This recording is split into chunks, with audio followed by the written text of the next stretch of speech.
Cher my favorite meditation songs. It really gets you in the mood, doesn't it? Settles you. But right here, right now, we're prepared to go deeper, not only into prayer, but into this service. The depth of our message that Cher and I have prepared for you this morning is because we love you so much, and we want you to move deeper into your spirituality. And I'm not going to say bypassing the religious you, but to go through the religious you, to use the religious part of you as a way station along the way, quite frankly, into your deeper, more expansive spirituality. And that's what today's message is about. So we're going beyond unity teachings in this message, as well as sharing some unity teachings in this message. And I'll start by saying that the lapis philosophoria is a legendary substance. You've probably heard of it. Supposedly capable of turning corruptible base metals into incorruptible gold. It is believed to be the elixir of life, responsible for rejuvenation, enlightenment, and even immortality. It is better known as the philosopher's stone. You may have heard by that word. For close to 900 years now, it has been the most sought-after prize in Western alchemy. According to legend, the 13th century Dominican bishop, scientist, and philosopher Albertus Magnus is said to have discovered the secret of the philosopher's stone. He is considered to be one of the greatest philosophers and theologians of the Middle Ages. 300 years later, Swiss alchemist Paracelsus wrote a how-to manual on the philosopher's stone. And he entitled it the Archidosa. Paracelsus is believed to be the greatest alchemist of his time. And I'll extend that by saying in our time as well. The Philosopher's Stone appears in the Grail stories of King Arthur and in thousands of other immortality stories all over the world. It has even appeared in the Harry Potter stable of books, for those who have read those. Cher and I believe that the Philosopher's Stone, like the Holy Grail, externalizes an interior power that all of us possess. It is not something material. It is not a physical rock or a gem or a jewel or a gold nugget at all. Although it is not a unity teaching per se, Cher and I believe that the Philosopher's Stone is the Christ presence within us, as us. The cosmic Christ expressing itself as us, as you, as the person sitting next to you in human form. It is the gold standard of the core of our being that allows us to experience mind-boggling moments of awareness. The white stone ceremony, by the way, that unity is famous for, is symbolic of claiming the power of the Philosopher's Stone. Place your hand over your heart. Feel your heartbeat. Ba-bum, ba-bum. Ba-bum, ba-bum. Every heartbeat says, become one with. Ba-bum, ba-bum. Your indwelling Christ. Ba-bum, ba-bum. And you will experience ba-bum, ba-bum. Mind-boggling moments. Ba-bum, ba-bum. Look inside. Ba-bum, ba-bum. Not out there. Ba-bum, ba-bum. But inside. Ba-bum, ba-bum. Ba-bum, ba-bum. Look within instead of without, and you will harvest mind-boggling awarenesses of your Christ nature. Step out on faith instead of fear, and you will experience mind-boggling moments of awareness of your Christ nature. Focus instead on receiving, and you will experience mind-boggling moments of your Christ nature. Focus instead on forgiving, and you will receive a harvest of mind-boggling awarenesses. Pray on others, for others, and with others, and you will harvest mind-boggling moments of God moments. Choose love instead of hate, and you will experience mind-boggling awarenesses of your Christ nature. When you realize that the philosopher's stone is the Christ presence as you can turn your base human qualities and traits and characteristics into the gold of your higher essence, which is your Christ self, your Buddha self, your Krishna self, your Shiva self. You can burn the dross of error out of your consciousness. You can turn the lead of lack and limitation into the gold of prosperity and abundance. You can help UIG shine as a spiritual lighthouse instead of reducing it to a religious flashlight. Let me say that again. You can help UIG shine as a spiritual lighthouse instead of reducing it to a religious flashlight. You harvest mind-boggling moments whenever you think Christed thoughts, speak Christed words, and take Christed actions. The book, As a Man Thinketh by James Allen and As a Woman Thinketh by Dorothy Hertz are based on Proverbs 23:7, which says, "As we think in our hearts, so are we." People find it curious in the languaging of Proverbs 23:7 because it seems so metaphysical. I mean, think about it. As we think in our hearts, the writer of Proverbs reminds us that we are thinking in our hearts. Think in our hearts? How can we think in our hearts? I thought that goes on up here. And we're thinking in the bump. It may come as a surprise to some of you, but that's exactly where our higher understanding comes, from our heart center. In metaphysical literature, our heart is the four-square city at the center of the universe. It is the pivotal chakra that transforms our lower nature into our higher nature. Our heart is the stargate to the field of infinite potential that Charles Fillmore, Unity's co-founder, called the universal substance, and quantum physicists call the zero-point field. What we sow in our hearts helps us harvest the gold of our Christ nature, and what we harvest from the gold of our Christ nature helps us transform our small s self, base metal, into our capital S self, gold. Cher and I are actively involved in transforming our small s selves into our capital S selves. And we've still got work to do. But we're conscious of the arc of unfoldment that's going on inside of us. Now, what helps us get the most traction toward this arc of unfoldment are four key spiritual practices that we practice every day that we'd like to share with you. Meditation, affirmative prayer, spiritual studies, not religious studies, spiritual studies, and research in the sciences, especially quantum physics, neuroscience, and biology. Those four practices. All four practices keep us fresh and contribute to our mind-boggling moments, I can assure you.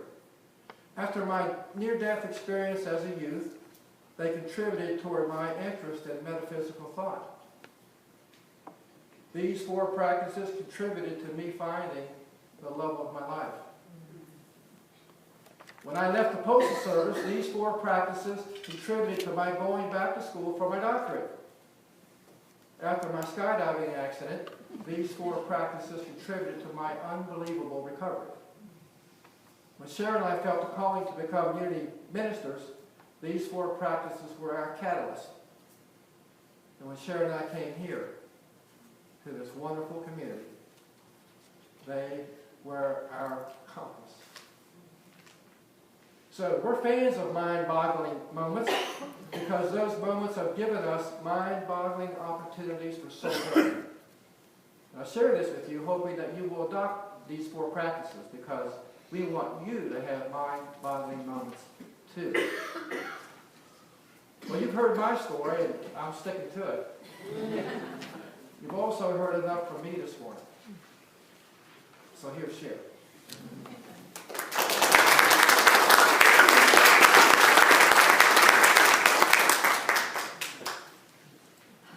Now you know more about us than you ever wanted to know.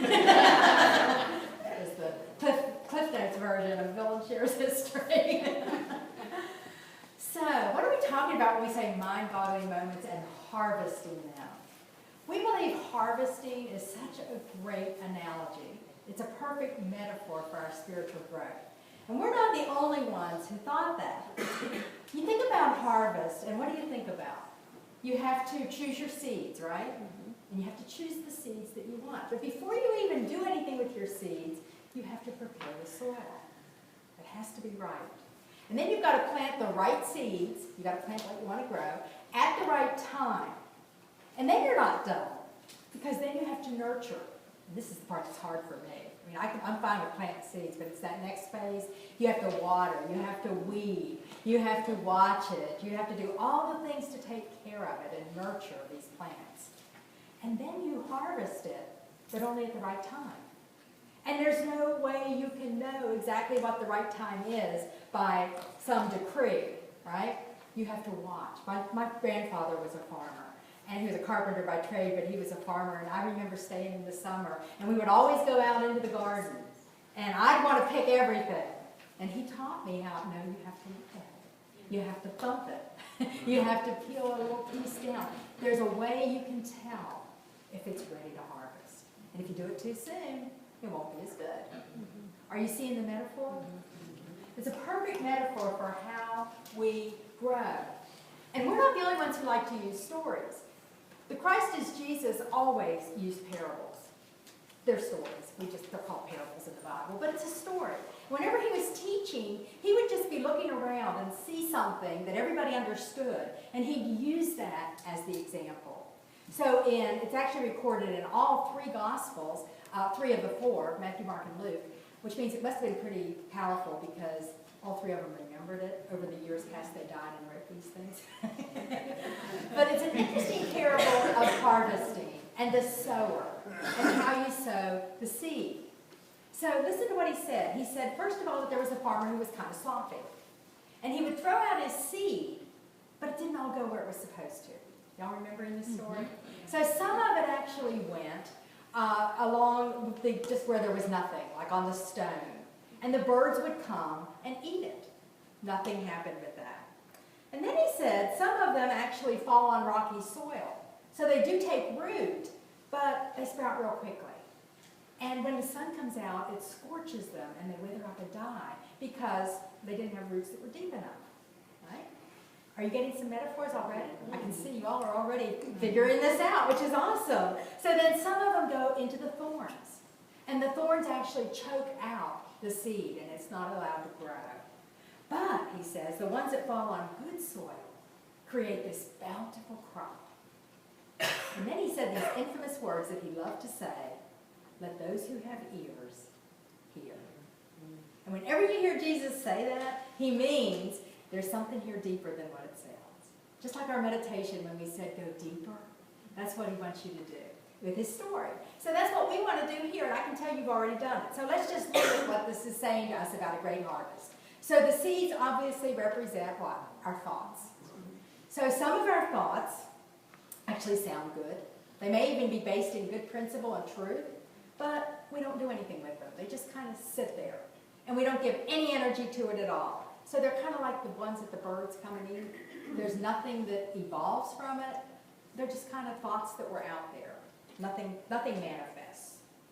Then we have thoughts that are really good, and we get excited about them, right? And we start giving them energy, but we don't continue. Anybody else guilty of that? Mm-hmm. You know, we have these great ideas and we start, but then we don't feed them, we don't nurture them, we don't do our practice. And when the world of appearance shows up, and throws a storm at us, that would be the sun coming out, we give up. And we say, this stuff doesn't work. And those ideas, again, they're gone. They don't reap the benefit. And then some of our thoughts, the thought's good, but all around it are these thorns. Negative thinking, fear, anger, resentment, maybe a desire, hidden agendas. You know, every now and then people have those. And all these things that come around our thinking crowd out the good thought. So we're doing the right thing, but maybe for the wrong reason. Anybody been there? Yeah. And so these thoughts are not allowed to prosper the way they should because all these thorns are there. But before you get discouraged, here's the good news. We also have these thoughts that are so powerful, and they're so deep-rooted in truth. And we get so committed to them, and we do the practice. We do the nurturing. We weed out the error thinking.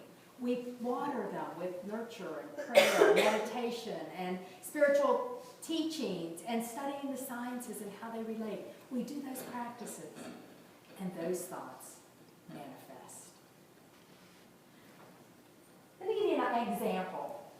Now, this is an example of a woman named Lauren Hill, a young woman, and you may have seen her featured. She was featured. We saw her on Good Morning America, and that's what led us to this story. She's a freshman at Mount St. Joseph University, and she proudly wears number 22 on the women's basketball team. She fell in love with basketball in the 6th grade, and she always wanted to be a college basketball player. That was her goal.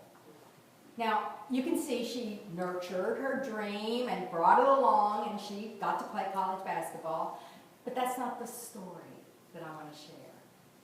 I want to talk about mind-boggling awareness and how she chose to do it. Because last fall, Lauren Hill was diagnosed with an inoperable brain tumor that was growing rapidly every day. So basically, she was given months to live. When she heard the diagnosis, her first question was, can I still play basketball? And she set as a goal to be able to play in the first basketball game as a freshman at her college. That was her goal. Once she set the goal, she began to nurture that goal.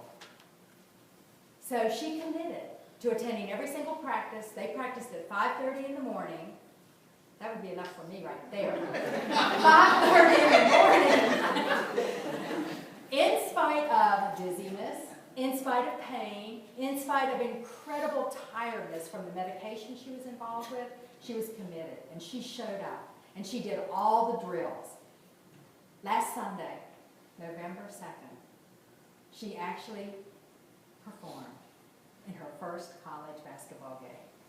She took center court and played and scored. That in itself, incredible. But I want to tell you about mind-boggling awareness.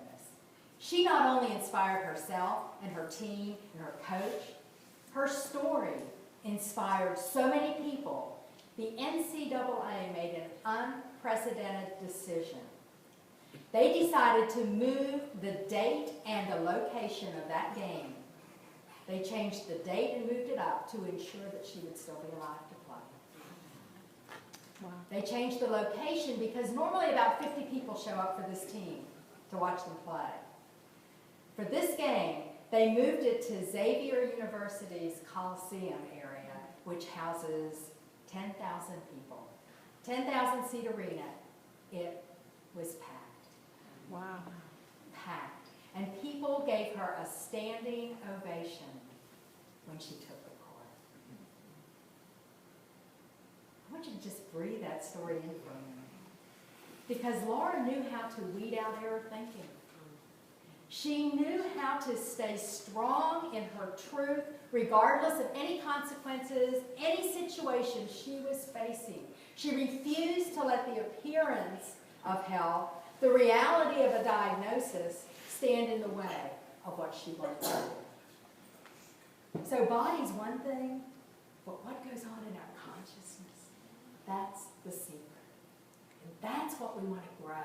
From this pocket of awareness to mind-boggling awareness, as we look at how to harvest that by planting the right seeds and taking the right steps. So we encourage you. Think about Lauren, because she knew how to do it. And she created not just her dream, but a legacy that will go on way beyond her. So what we want to do is plant the right seeds. We want to weed out that error thinking. We want to nurture our dreams, our truth, with all the things that Bill mentioned, all those steps, put them into practice, and never, never give up in the face of appearance. Because appearance will come and try to rob us of the harvest. Ask any farmer. They will tell you, that world of appearance will try to rob you. Don't let them. You are stronger than anything the world of appearance can ever bring to you. So together, we are going to harvest mind-boggling awareness as together we walk the spiritual path on purpose.